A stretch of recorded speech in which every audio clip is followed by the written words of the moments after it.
coopérative Habitat. La commis d'Atalo Pango na Mongo Moke. Coopérative Habitat. Locataire commis Bayer, Zama Sanote. Coopérative Habitat. Na Mongo Moke Lekete, le Pango assuré. Coopérative Habitat. Baterele Kinshasa, na Kolwezi, le Bumbashi. Ozokele la place à Kofana kasi butu butu zo paye masanga. Mongo zo bebisa, eleki kutu pri bache terrain na Kofa. Kofa, kosunga nde mabota. Kofa, biso tuto kotonga na mboka. Fini ba calcul, ya loyer du mois. Na tigilo yenge na 100 000 bango nanga. Na mbongo moke, kota tembete. Kofa oyo ezali esemote. La commis d'Atalo Pango na Mongo Moke. Coopérative Habitat. Locataire commis Bayer, Zama Sanote. Coopérative Habitat. Na Mongo Moke Lekete, le Pango assuré. Coopérative Habitat. Baterele Kinshasa, na Kolwezi, le Bumbashi. Olingo eba wapi biro na biso ezwami. Na projet Oyo, en tout cas, est rencontré sentiment na biso, en particulier d'abord, il y a biso corporation, il y a chef de service. Pourquoi toza soumis aux ezali na ba difficulté na chaque moment oyo bazo sala ba lotissement ya koyeba ndenge nini biso ba chef de service tokoki kozwa poto koma bakolo mapango, c'est-à-dire na ba quartier moko ezali na ba conditions nyonso ezali ya VIP. Alors c'est-à-dire na oyo bengami na projet oyo yaki à travers ya coopérative Habitat to sepeli nango malamu na yango wana lokola ba prochaki biso na rencontre oyo tozalaki nango sur le plan ya pona koyeba ko analyser ba situation nyonso nde to sengaki pe ezalaki bave na biso nde to ya biso moko to palpe, c'est-à-dire awa to uti komona parmi o ezalaki ba préoccupation na biso oyo esepelisi biso eke déjà na concession ya 10 hectares déjà acquérir azali déjà na ba document, c'est-à-dire auprès ya ba yandroit oyo ba pesa ki esika oyo et puis ba parcelle oyo ya oyo dimensionné ya 20 sur 20 eza déjà na ba bornage, c'est-à-dire eza déjà cadastré. Alors mingi na mwanda ba difficulté za koma, c'est-à-dire muta okenda sombi lupango na yandroit ba tango sombi mutu wana azoko se préparer na moment tonga akoya kokuta na difficulté tango akobeta tout akoya kokuta batu mususu bateki lupango, c'est-à-dire erasiraka mingi te. Mais awa mena garantie sur le plan sécuritaire mutu wana même ata asilisi échéance na ye po akoma kolo lupango même azuna numa koki ya kotonga nokite azali na garantie mingi makasi.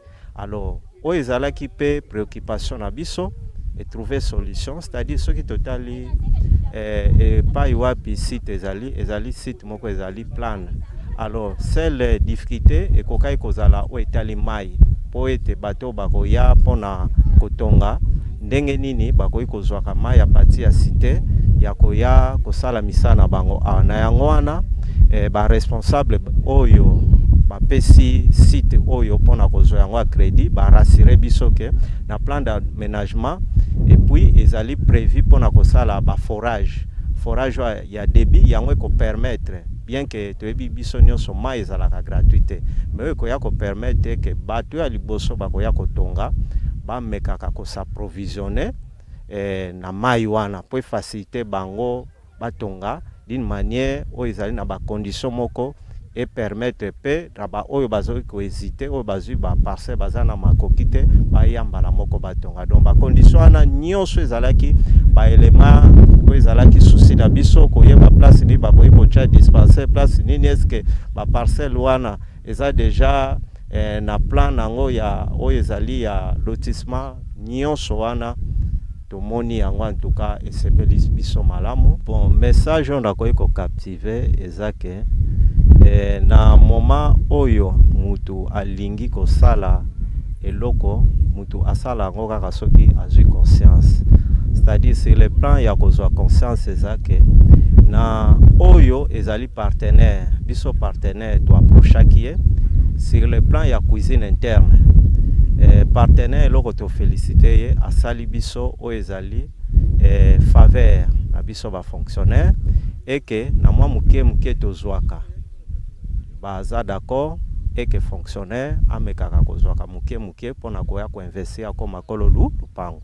Alors yangwana ezali kaka projet te mpona baresponsable bachef de service baagent nyonso tu oyo bazali kohésiter parce que ils sont des milliers oyo lelo bazali locataire kofutela ndako ezali pasi parce que kofutela ezalaka kaka likambo moko oyo yo koki korésoudre ntango ozwi décision yango toinvite bango baya site oyo ezali parmi basite oyo un jour bato bakoya kolula yango. Donc eloko ezali ko garantir d'abord coopérative habitat oyo eye pona kosala projet oyo ezali na bamikanda nango nyonso ezali pe na bamikanda nango nyonso oyo etali concession nde toinvite baagent nyonso bazali kotraîner ya bafonctionnaire baya pona koya kosinvestir na projet oyo.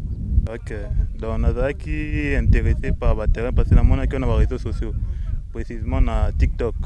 Et lorsque namonaki, j'étais vraiment décidé à venir. Et ça aussi c'est ma deuxième fois parce que naaki première fois pour la visite. C'est moi au début de ce mois.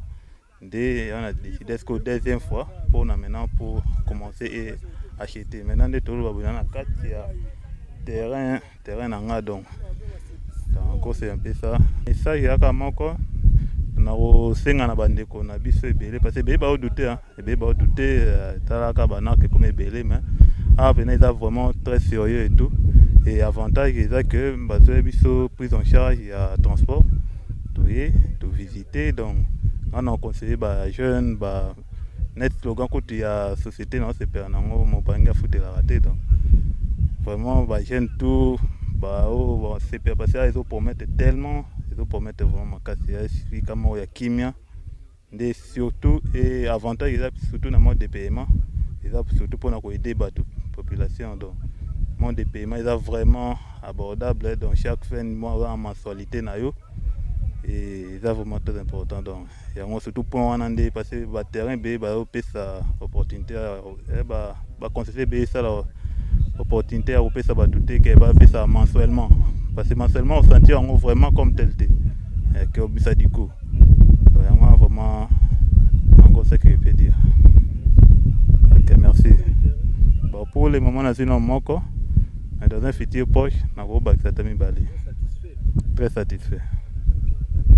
Bon, personnellement j'étais venu visiter les terrains et en visitant les terrains j'ai profité aussi directement de récupérer aussi des terrains et c'est vraiment cool de voir même les emplacements. On est toujours de s'entasser là-bas en Kinshasa. Et ici, vraiment, c'est vraiment magnifique. C'est vraiment magnifique ici. Bon, premièrement, je me suis fait d'abord enregistrer à partir de Kinshasa avec un $100. Et à travers ces $100, d'ailleurs, on m'a dit tu dois le prendre à crédit payable par tranche, par $100 chaque fin du mois. C'est un peu ça la procédure. Et on ne me met même pas la pression. Il y a encore une proposition, si on peut construire pour moi et je viendrai payer tout ça, bon, j'ai accepté parce que lorsqu'on construit, ça manifeste déjà ma présence que je suis là. C'est un peu ça la procédure. Vous payez en $100, vous faites enregistrer. Même en venant ici, on n'a pas payé les transports, c'était gratuitement. J'ai pris 25 sur 20, de 25 sur 20, de 25 sur 20. Pour la diaspora d'abord congolaise, je conseillerais à mes frères, surtout aux gens qui sont de même niveau, même âge que moi, au lieu d'aller là-bas, profiter là-bas, étudier et venir construire ici dans notre pays. C'est notre pays et c'est notre terre. Donc, on doit venir construire et faire que notre pays soit un peu développé. C'est ça en fait. Et pour le Quinois, mes jeunes frères qui sont en Kinshasa, vous voyez, le port de banane est là tout près là. On ne sait pas, dans 5 ans, 2030 ici, ça va exploser ici. Nous profitons déjà d'avoir quelque chose de ce côté, c'est gratuitement. Pour moi, je dirais c'est gratuitement parce qu'un $2000, chaque fin du mois, tu donnes un tempérament, un $100. Je dirais c'est gratuitement. Nalandi binoti. Pobo ba bolingo za makata nalandi biso na mwanda na memi papa pe akoma moko abino papa pe asombi yango toza awa toye lelo remise. So remise esili ngape lobby dimanche soit lundi. Nazongi Kinshasa na kio tsamisa na ngana meka. Na Kinshasa bayebisa biso na mekao te toke koteka na mwanda toke koteka na mwanda na mwanda ngai bonga pe fana kena mwana mwanda ngo na ebande nini ezali yango pe na yemba mo mwanda 2 jours après na mon équipe eye na yebisi papa tokende oyeba nini oyo bato wana basalaka toye amoni akomi tina bureau amoni mambo bosali do ezaka nde tozala na Kinshasa différence eza te donc même moral yango wana vraiment donc babravo ebele bakontinue kosala makambo oyo mpo na ngai balobi mobangi afutelaka te tozokola ti lobi kuna osimba nzete ofutelaka esimba te place oyo en tout cas eza vraiment histoire solo nakende ti na galerie nakoma na galerie namoni babiro namoni nyonso eza pinde équipe technique mobimba équipe mobimba ya musala yo ozotikala kaka biso bo tokende kaka mais lobi totunana mpo ani nobenganga te ifalo yebisa mbe tozobenga bino boya eza mambo solo tala zamba bato ebele bazumu kwa lelo tozaki ebele tozwi na kati ya mwanda ndemo ezala na Kinshasa nde mpe na mwanda ezali atuka ezala yango bien boya na muke ti omonaka kotonga mpe osisi mpe makambo na yo vraiment réalité penda vrai et ça m'a poussé mbala moko na tala mwa libenga na ngai oyo nayaki nango eposa mpe mingi te donc bamasa oyo bazo kohésite kopesa $100 par mois oui ezomona ebele mais yeba ke après 20 mois osilisi cadastre eza na mutu na bango baborne oyo tokuti déjà awa basi basala déjà donc je trouve que c'est vraiment sérieux c'est vraiment sérieux 20 sur 20 en tout cas terrain 20 sur 20 comme à Kinshasa et je trouve que c'est vraiment intéressant oui en tout cas pour na bandeko na ngai ya mwanda bamwande en tout cas n'hésitez pas bolinga te bokende bisika oyo y aura toujours des problèmes il y a mabele mais awa c'est vraiment réalité vraie oyo ozoko hésiter yaka leka na bureau na galerie mubobo na côté Africell leka wana en tout cas ndeko avec du commerce leka wana okuta bandeko bazana bakoyamba yo et quelques temps après olakisa mpe mabele ndenge biso mpe bayeki kolakisa mabele na biso vraiment on est très content et bato batakine boya lelo toyebaki mwanda mpenza te lobi mais lelo toyebi yango lobi okuni kozala ndenge mosusu bakotonga port ya monene awa na Afrique centrale donc c'est que il y aura enjeu ebele babulaka boya to bouler ensemble kozala vraiment kasi. Nous sommes ici à Mwanda pour la remise officielle de terrain à nos acquéreurs et aussi une visite guidée pour tous nos clients promus pour la prochaine remise. Exactement, nous avons tout noté, nous prenons tout en compte pour nous améliorer au jour le jour.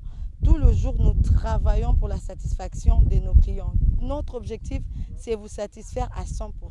Parce que nous vendons pas seulement des terrains, nous avons un projet de construction des cités. Alors, nous ne pouvons pas nous attarder à donner de raisons de plainte à nos clients. Nous travaillons tout le jour pour votre satisfaction. Comptez sur nous pour une amélioration très prochainement. Ngai Monsieur Rigen Makala azala na boma. Présence nanga awa toza na site oyo eza nouvelle cité quoi na koloba. Eza ba terrain bazo kabola eza lobby et ozala zone moko habitable oyo bato bayo construire.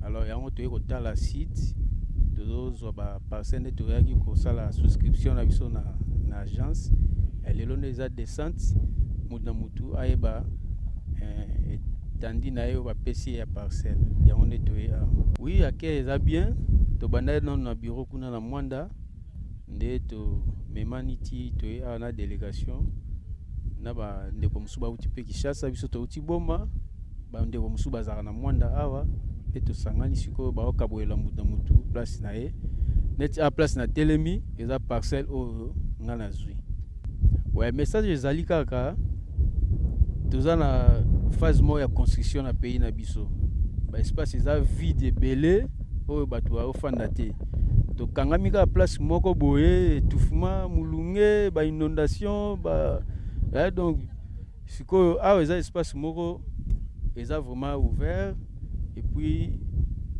bino moko ozosentir mwa mopepe ya océan ezoya. En tout cas eza site moko ya bien. Dans les jours à venir eza pena cité moko moderne par rapport au ndenge tolandi baexplication bapesi biso eza déjà site moko urbanisé. Donc awa tozoya kokabola te keno katelanga boye katelanga esi bakabolaki déjà batiaki déjà eza borné baavenir ezali bagrande direction ezali donc eza pena bien cadastré déjà site yango.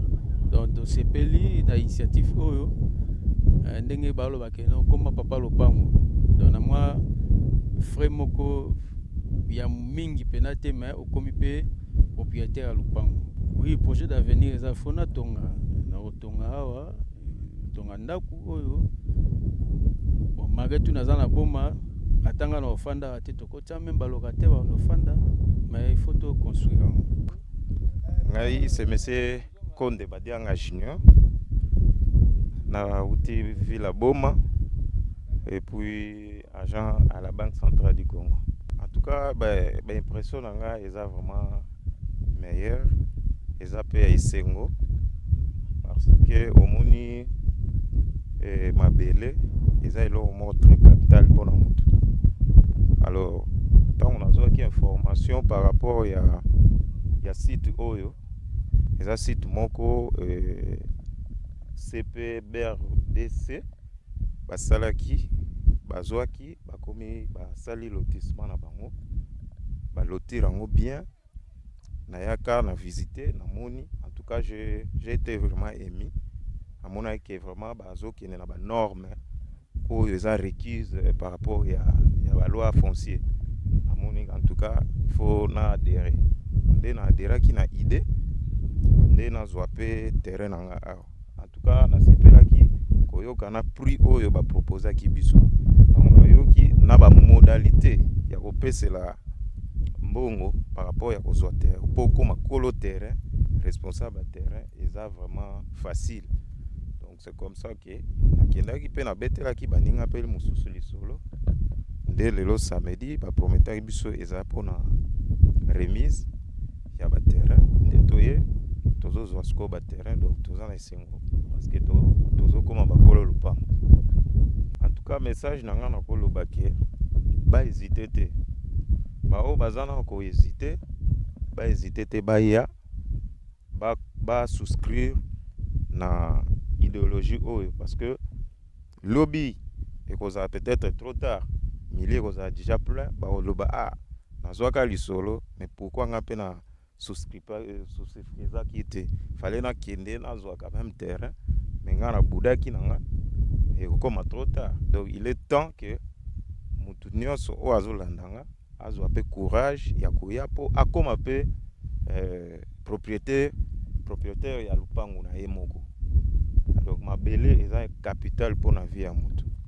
Donc mutu soki oye ozwi mabele na yo ozopesa ka mbongo na yo malembe et ozala malamu mingi. Okozala na capacité ya kosomba mbala moko te.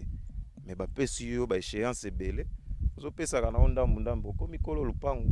Donc ba hésiter te boma matadi po nyonso ba olandanga na kobenga bino keza site moko kitoko eza likolo ozozwa mopepe na yo ya naturel et construction développement et kokota nango kala mingi te. Donc na bengisi bango baya Coopérative Habitat Namanga mokalakate, lopango assuré Coopérative Habitat Baterre na Kinshasa, na Kolwezi, Lubumbashi Oligno eba wapi bureau na biso ezwami. Nouvelle galerie présidentielle, premier étage, local 1MB, Kinshasa Gombe, un terrain pour tous, un toit pour chaque famille. Coopérative Habitat Na komi tata lopango na manga moke Coopérative Habitat Locataire komi bayer, zama sa note Coopérative Habitat Na manga mokalakate, lopango assuré Coopérative Habitat Baterre na Kinshasa, na Kolwezi, Lubumbashi Na coopérative Habitat, tozoteka mapango à crédit. Veut dire que y'a nyongo quoi. Na 2 ans, na 3 ans, le pango est remis à yo. Na cité c'est possible. Na